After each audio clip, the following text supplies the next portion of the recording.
News के प्रायोजक हैं doctor Asadullah Khan English medium school और जूनियर कॉलेज सोलापूर। इयत्ता 12वी महाराष्ट्र बोर्डाचा निकाल जाहीर दुपारी 1 वाजता होणार असला तरी तत्पूर्वी झालेल्या पत्रकार परिषदेत महामंडळाकडून निकाल जाहीर करण्यात आला आहे। त्यामध्ये परीक्षार्थीसह उत्तीर्ण झालेल्यांची आकडेवारी सांगण्यात आली आहे। 14,26,085 विद्यार्थ्यांनी परीक्षेला अर्ज केला होता। त्यापैकी प्रत्यक्ष 14,17,969 विद्यार्थी परीक्षेला बसले होते। त्यामधून 13,02,873 विद्यार्थी उत्तीर्ण झाले आहेत। त्यामध्ये उत्तीर्णतेची टक्केवारी 91.88% इतकी आहे। विभागनिहाय निकाल Pune 91.32%, Nagpur 90.52%, Sambhajinagar 92.24%, Mumbai 92.93%, Kolhapur 93.64%, Amravati 91.43%, Nashik 91.31%, Latur 89.46%, Konkan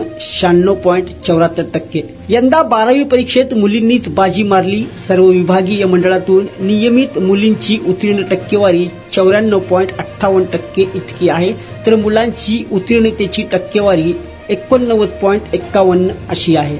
unique education society doctor Asadullah Khan English medium school और जूनियर कॉलेज के 10वें वर्धापन के अवसर पर नर्सरी LKG UKG एडमिशन पर अब 3,000 रुपए का डिस्काउंट। इतना ही नहीं बल्कि ग्रेड 1 और ग्रेड 2 के एडमिशन पर 5,000 रुपए की छूट।